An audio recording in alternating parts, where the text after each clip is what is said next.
வணக்கம். ஜெயாஸ் கிச்சனில் இன்றைக்கி வெண்பூசணி அல்வா எப்படி பண்ணலான்னு பார்க்கலாம் வாங்க. காசி அல்வான்னு சொல்லுவாங்க இல்லைங்களா, அந்த அல்வா.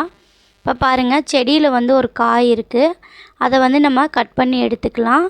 எடுத்துட்டு இப்போது நான் ரெண்டாக காயை வெட்டி வச்சுருக்கேங்க.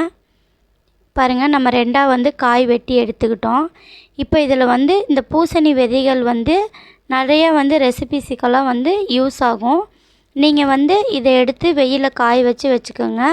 அதே மாதிரி இதில் நிறைய மருத்துவ குணங்களும் இருக்குங்க, சாப்பிட்லாம். இப்போ பாருங்கள், நான் தோல் நீக்கி இந்த மாதிரி எடுத்து வச்சுருக்கிறேன். அடுத்து துருவி வச்சுக்கிட்டேங்க. இப்போ இந்த துருவி வச்சுருக்கிறது எனக்கு 1 கப் அளவுக்கு கிடச்சிருக்குது. இது நல்லா தண்ணியை பிழிஞ்சப்போ எனக்கு 4 கப்பு தண்ணி கிடச்சிச்சு. தண்ணியை பிழிஞ்சிட்டு 1 கப்பு நான் எடுத்து வச்சுருக்கிறேன். 4 கப்பு தண்ணியில் எனக்கு 1 கப்பு தண்ணி மட்டும் இப்போதைக்கு போதுங்க. ஏன்னா நம்ம நிறைய தண்ணி சேர்த்து வேக வச்சோம் அப்படின்னாக்கா நல்லா இருக்காது அல்வா. இப்போது 1 கப்பு தண்ணி ஊற்றி நம்ம வேக வச்சோம்னாவே போதுங்க.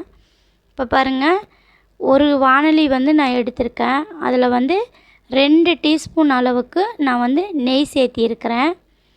கிட்டத்தட்ட பார்த்தீங்க அப்படின்னாக்கா இந்த அல்வா செஞ்சு முடிக்கிறதுக்கு உங்களுக்கு ஒரு 6லேருந்து 7 டீஸ்பூன் அளவுக்கு நெய் தேவைப்படும். இப்போ நான் 2 டீஸ்பூன் மட்டும் நான் நெய் சேர்த்தி அதோடு நான் தேங்காய் சின்ன சின்னதாக நறுக்கி வச்சுருக்கேங்க. இன்றைக்கி நான் தேங்காய் சேர்த்தி தான் இந்த காசி அல்வா செய்ய போகிறேன். இந்த மாதிரி ஒரு முறை செஞ்சு பாருங்கள், ரொம்ப டேஸ்ட்டாக இருக்கும். எங்கள் வீட்டில் இந்த மாதிரி தான் செய்வாங்க, ரொம்ப சூப்பராக இருக்கும். அதனால் இன்றைக்கி நான் அதே மாதிரி உங்களுக்கு செஞ்சு காமிச்சிருக்கேன். நல்லா தேங்காய் நெய்யில் நல்லா பொன்னிறமாக வதங்கி வந்ததுக்கப்புறமா அதுக்கப்புறம் நம்ம எடுத்து துருவி வச்சுருக்கிற காயும் சேர்த்தி நம்ம வதக்கிக்கலாம். இந்த தேங்காய் பாருங்கள், இப்போது நல்லா பொன்னிறமாக வதங்கி வந்துருச்சு. இந்த நம்ம அந்த அல்வாவோடு சேர்த்தி சாப்பிடும்போது இந்த தேங்காவோட டேஸ்ட்டும் சரி, அல்வாவும் சரி ரொம்ப டேஸ்ட்டாக இருக்குங்க. அதனால் ஒரு முறை இப்படி செஞ்சு பாருங்கள், நல்லாயிருக்கும். அடுத்து நம்ம வெண்பூசணி போட்டுக்குவோம். போட்டுட்டு நல்லா ஒரு நிமிஷத்துலேருந்து 2 நிமிஷத்து வரைக்கும் அந்த நெய்யோடவே சேர்த்து நல்லா கலந்து விடுங்க.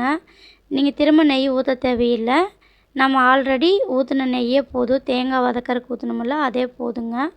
இது நல்லா ட்ரை ஆகி நல்லா உதிரியாக வரணுங்க. அப்போ தான் நல்லா நெய் மணத்தோடு அல்வா டேஸ்ட்டாக இருக்கும். அதனால் நல்லா கலந்து விட்டுக்குங்க.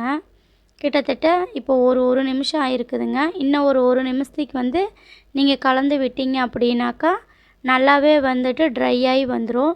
இப்போ பாருங்கள், ஓரளவுக்கு நல்லா ட்ரை ஆகி வந்துருச்சு. இந்த ஸ்டேஜில் நம்ம எடுத்து வச்சுருந்த 1 கப் தண்ணி மட்டும் நான் சேர்த்திக்கிறேன். நீங்கள் 1 கப் தண்ணி மட்டும் சேர்த்துங்க. அதுக்கு மேலே நீங்கள் சேர்த்துனீங்க அப்படின்னாக்கா கிட்டத்தட்ட பார்த்திங்கன்னா உங்களுக்கு ரொம்ப வெந்து ரொம்ப கெட்டித்தன்மை கொடுத்துருங்க. ஏன்னா நம்ம சுகரை போட்டதுக்கப்புறம் அதுலேயும் உங்களுக்கு தண்ணி விட ஆரம்பிக்கும். அதனால் நீங்கள் நல்லா 1 கப் தண்ணி மட்டும் ஊற்றி நல்லா ஒரு 2 நிமிஷத்து அளவுக்கு நல்லா வேக வச்சு எடுத்துக்கோங்க. இப்போ பாருங்கள், நல்லா வெந்து ட்ரை ஆகி வந்துருச்சு. இந்த ஸ்டேஜில் நம்ம அடுத்து சர்க்கரையை சேர்த்திக்கலாங்க. எனக்கு 1 கப் அளவுக்கு வெண்பூசணி கிடச்சிச்சு. அதுக்கு நான் 1/2 கப் அளவுக்கு சர்க்கரையை சேர்த்துறேன். நீங்கள் 1/2 கப்புக்கு மேலே சர்க்கரையை சேர்த்திட்டீங்க அப்படின்னா ரொம்ப நேரம் வெந்து சர்க்கரை பாகில் அது நல்லா இருக்காதுங்க, ஒரு கெட்டித்தன்மை கொடுத்துரும்.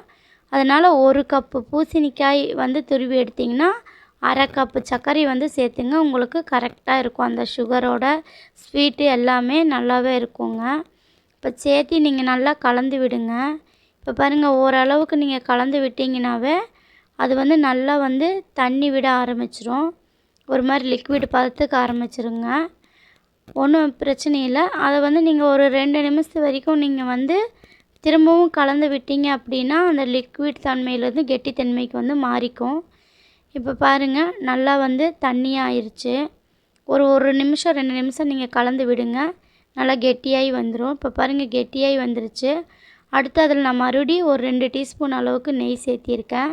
சேர்த்தி கலந்து விட்டுட்டு 1 டீஸ்பூன் நீங்கள் ஏலக்காய் தூள் சேர்த்திக்கிங்க.